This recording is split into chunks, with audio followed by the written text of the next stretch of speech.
It's time for Where You Live with Gene and Tony, the show that's all about owning, buying, selling, renting, and association management. If it involves a home, we'll talk about it. Here's your chance to get your homeowner questions answered. From the Concierge Landscape Studios, here's Gene and Tony.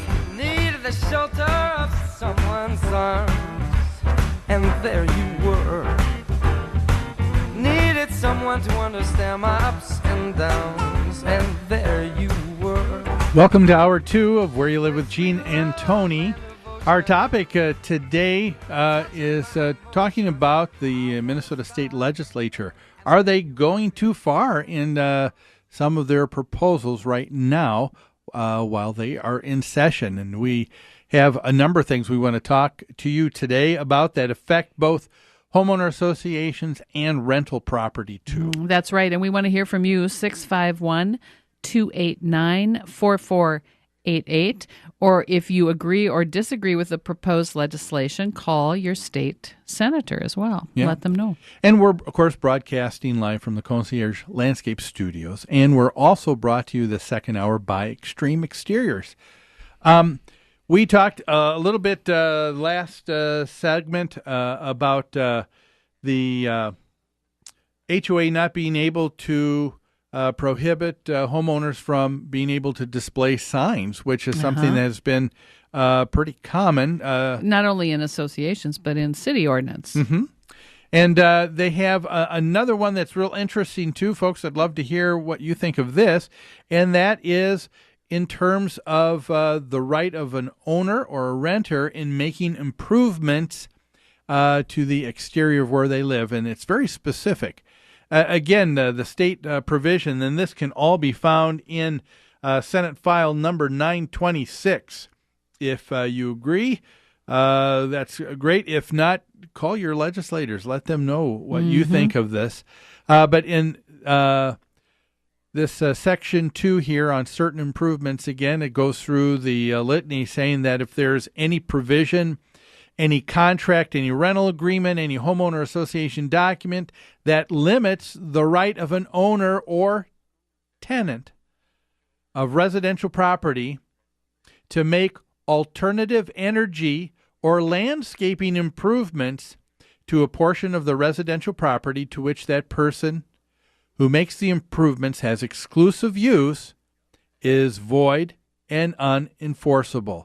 And so now we have a law here that says that architectural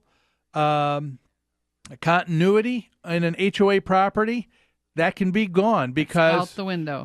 If this is an area that is exclusive by that person's door, by their home, that they have a right even above the HOA. What do you think about that? And it's not just, I mean, this is always kind of controversial among homeowners associations or within a homeowners association. Many, many boards deal with this issue where one homeowner wants to plant something, some different kind of shrub, some different kind of, or wants to put flowers, annuals in. And the board has to decide, are we going to keep our architectural integrity? Are we going to allow each owner to express themselves in this way? The key here is the association gets to make that decision, which I think is really important. I think each community should be able to make those decisions for itself. This legislation would remove that ability of the homeowners association to decide for itself how it wanted to handle this. Yeah, I would think people would be upset.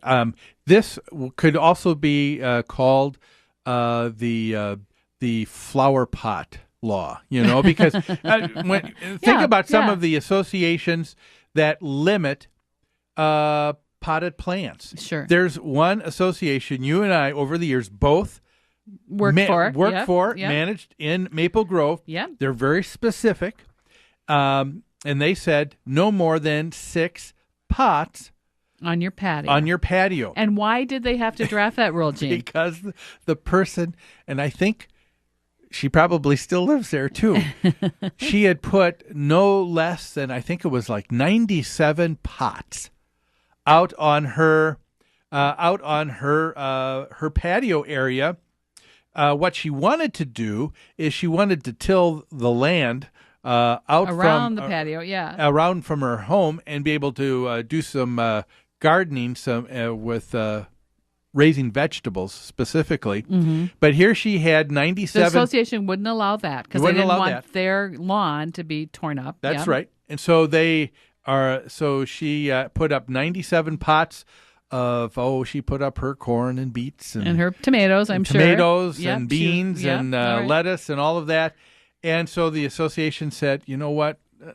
Let's just have a little common sense here. And it wasn't just that they objected to the number of the pots or what she wanted to do. She didn't maintain those plants. But here's a specific case where we know that in that particular case, with that HOA, and this is because you and I both at different times managed this property. Uh-huh.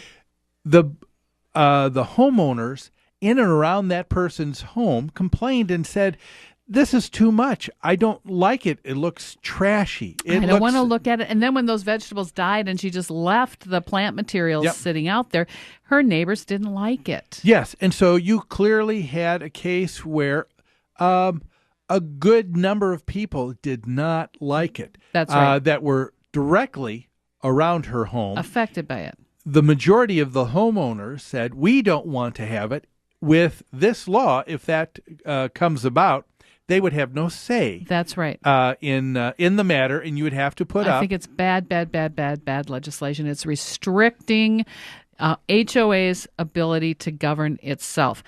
Now, beyond that, it's also telling landlords who own the rental property that they have to allow their renters to to change the landscaping and the shrubs if it's, for example, around a patio that's for their exclusive use. There's a can of worms. Think about my that. gosh. You've got a homeowner who would not want their renter doing it, but the renter saying, "I've got a right that That's trumps right. you, owner," and the board gets upset and wants to find the this homeowner. could all be in one townhome. Oh my gosh! The homeowner, the renter, and the homeowners association. But it's not just not with landscaping. Although that is I think a pretty big issue with It folks. is. How about the use of alternative energy? Yeah. This has been a hot topic for several years now. Yes, with it the has. yeah.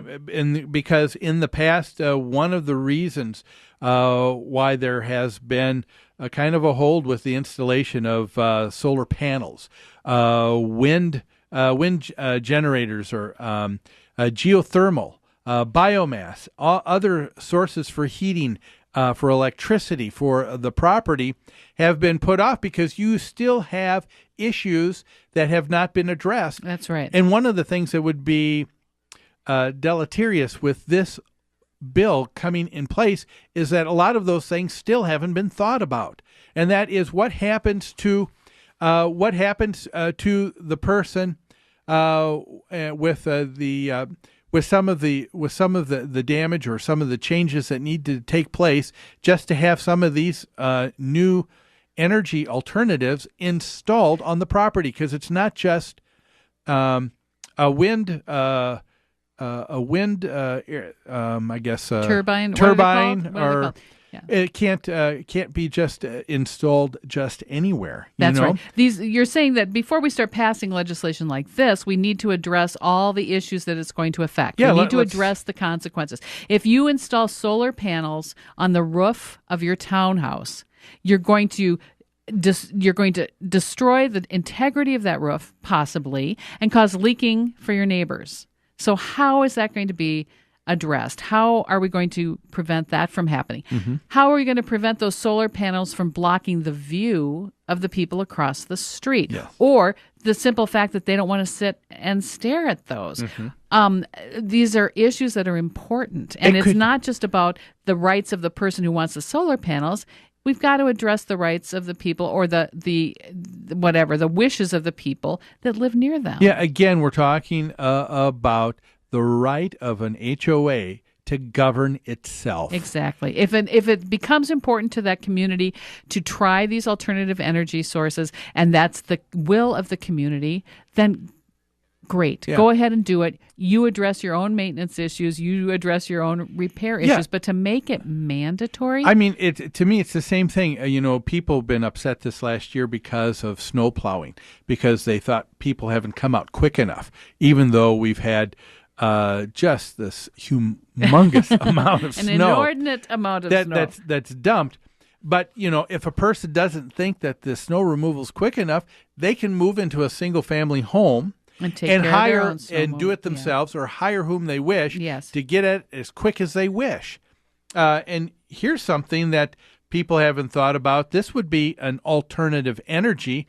It doesn't have to be something like a solar panel or a wind generator of any type. It could also be something as simple as a clothesline, allowing clothes Yeah. to flap in the wind to dry. So you're not using the natural gas or whatever the energy to dry your clothes. You're yeah. using natural Yeah, sun and yeah, wind to dry your yeah. clothes. There's an alternative energy, and clothesline rules is something that is in place in most HOAs right now that I'm That's that right. I'm aware of. That's right. You know what else? This applies to rental property. It says that I cannot have a rental agreement that restricts one of my renters. It sounds like from putting solar panels on the roof of my building. Yeah. Well, maybe not. They don't have exclusive use of that roof, but let's say solar panels on their balcony. They have exclusive use of their balcony. They get to put up solar panels so that they don't have to pay an electrical bill. So now you've got flags that can wave in the air, and everybody's Signs that can... and everybody's whitey tighties too. to what takes place. What do you think?